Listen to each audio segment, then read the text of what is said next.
বাক্সাৰ জালাহত দলৰ সাংগঠনিক স্থিতি আৰু নিৰ্বাচনৰ প্ৰস্তুতি বুজ ল'লে কেবিনেট মন্ত্ৰী ৰঞ্জিত কুমাৰ দাসে। বিধায়ক ফণীধৰ তালুকদাৰৰো অংশগ্ৰহণ।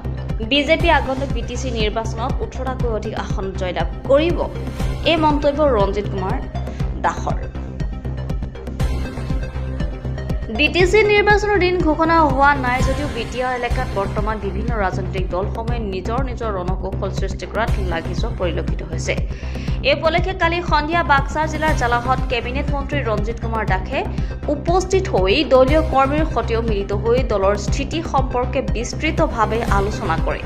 ইয়াৰ পিছতে কেবিনেট মন্ত্ৰী ৰঞ্জিত কুমাৰ দাসে কয়, প্ৰতিটো পৰিষদীয় সমষ্টিৰ 30গৰাকী কাৰ্যকৰ্তাক বুথসমূহৰ তথ্য লোৱাৰ কাৰণে দায়িত্ব দিয়া অনুসৰি সেই আধাৰত আজি মোক তেওঁলোকে ৰিপৰ্টসমূহ জমা দিছে আৰু সেয়ে আজিৰ দিনত বিজেপি দলৰ স্থিতি নিৰীক্ষণ কৰি আজিৰ তাৰিখত ক'ব পাৰোঁ যে ককলাবাৰী পৰিষদীয় সমষ্টিৰ ভাৰতীয় জনতা পাৰ্টীৰ প্ৰাৰ্থী নিশ্চিতভাৱে জয়লাভ কৰিব। বিটিএডিৰ 5খন জিলাতে 5 দিন মাননীয় মুখ্যমন্ত্ৰীয়ে ভ্ৰমণ কৰিব বুলি প্ৰকাশ কৰি 5 জুলাইত বাক্সা জিলাত মুখ্যমন্ত্ৰী আহিব বুলি মত পোষণ কৰি কয়, বিটিচিবাসী ৰাইজৰ সেৱা আগবঢ়োৱাৰ বাবে মুখ্যমন্ত্ৰীয়ে বিটিচিলৈ আহিব। কাৰণ ভাৰতীয় জনতা পাৰ্টীয়ে শাসনত ক্ষমতাৰ বাবে নাহে, ভাৰতীয় জনতা পাৰ্টীৰ সেৱাৰ বাবেহে শাসনত আহে। সেই বিটিচিবাসী ৰাইজৰ মংগলৰ বাবে আমি প্ৰচেষ্টা চলাইছোঁ, ৰাইজেও ইয়াক সঁহাৰি দিছে। আগন্তুক বিটিচি নিৰ্বাচনত এইবাৰ ভাৰতীয় জনতা পাৰ্টীয়ে 18টাকৈ বেছি সমষ্টি জয়লাভ কৰিব বুলি আমি আশাবাদী। মন্ত্ৰী ৰঞ্জিত কুমাৰ দাসক বিধায়ক ফণীধৰ তালুকদাৰৰ লগতে কেইবাগৰাকীও দলীয় নেতাই সংগ দিছে। News desk report Arunodoi Assam. প্ৰাক মুহূৰ্তৰ পৰা আমি সাংগঠনিক দিশটো অধিক স্থিতি সবল কৰাৰ কাৰণে ইতিমধ্যে আমি কাম কৰি আছোঁ। আৰু যিহেতু বাক্সা অঞ্চলত যিহেতু মোক দায়িত্ব দিছিলে বাক্সা জিলাত, আৰু সেইটোৰ কাৰণে আজিৰ পৰা 20 দিন আগতে আমি প্ৰতিটো সমষ্টিত 30জনকৈ কাৰ্যকৰ্তাক আমি তেওঁলোকক 3-4টাকৈ বুথ আমি ভগাই দিছিলোঁ। আৰু বুথৰ স্বাস্থ্যনো কেনেকুৱা আছে, কিমান মানুহ PMI পাইছে, কিমান মানুহ অৰুণোদয় পাইছে, সকলোবোৰ গতিবিধি আমি লোৱাৰ কাৰণে আমি নিৰ্দেশনা দিছিলোঁ। সেইটোৰ আধাৰত আজি ইতিমধ্যে তেওঁলোকে মোক ৰিপৰ্টটো জমা দিছে আৰু মই আশা ৰাখিছোঁ আগন্তুক দিনত ককলাবাৰী সমষ্টি নিশ্চিত ওপৰত ভাৰতীয় জনতা পাৰ্টীৰ বিজয় সাব্যস্ত কৰিব বুলি মই আজি সাংগঠনিক স্থিতি যি আছে আজিৰ তাৰিখত তাত মই আশাবাদী।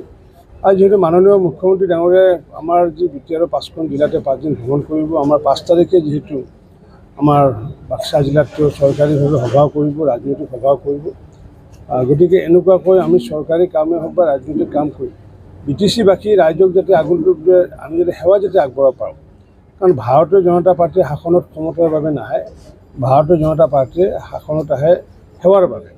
গতিকে এই সেৱামূলক কাৰ্যৰে যাতে বিটিচিবাসী ৰাইজৰ যাতে মংগল কামনা কৰিব পাৰোঁ, তাৰ কাৰণে নিৰলসভাৱে আমিও প্ৰচেষ্টা চলাইছোঁ আৰু বিটিচিবাসী ৰাইজেও বিচাৰিছে। আৰু এতিয়ালৈ আমাৰ যিমানখিনি মই তথ্য জানো, 18টাতকৈ আমি কম নাপাওঁ, 18টাতকৈ বেছি আমি সমষ্টি পাম বুলি আমি আশাবাদী।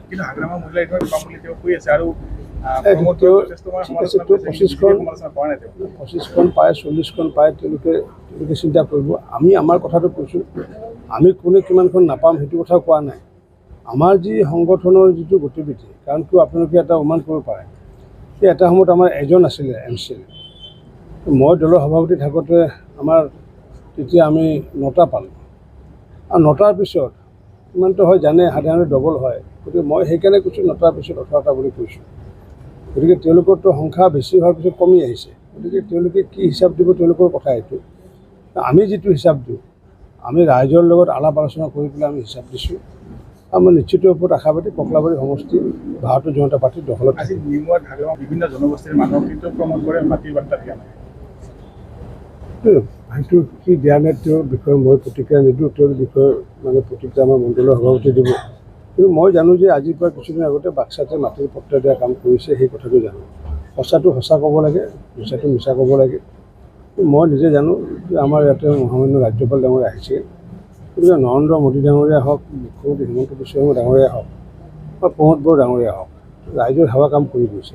ৰাজনীতিৰ বিষয়টো বেলেগ, চৰকাৰৰ কাম কৰিছে, চৰকাৰৰ জনসাধাৰণৰ কাম কৰিছে, এই কথাষাৰটো ক'বই লাগিব। গতিকে আমি সেই কথাষাৰ কৰা বুলি কওঁ। গতিকে মোদী ডাঙৰীয়া যেনেকৈ কৰিছে, হিমন্ত বিশ্ব শৰ্মা ডাঙৰীয়া যেনেকৈ কৰিছে, প্ৰমোদ বড়ো কৰিছে, যাৰ কাৰণে আজি শান্তি বিৰাজ হৈছে। আৰু এই শান্তি বিৰাজ যদি নহ'লেহেঁতেন প্ৰগতি নাহিলেহেঁতেন। আগন্তুক দিনত প্ৰগতি অহাৰ পিছত শৈক্ষিক দিশত যাতে বৌদ্ধিক দিশত এই অঞ্চলৰ মানুহক যাতে আগুৱাই নিব পৰা যায় তাৰ কাৰণে বিজেপি আগন্তুক দিনত প্ৰচেষ্টা হাতত ল'ব।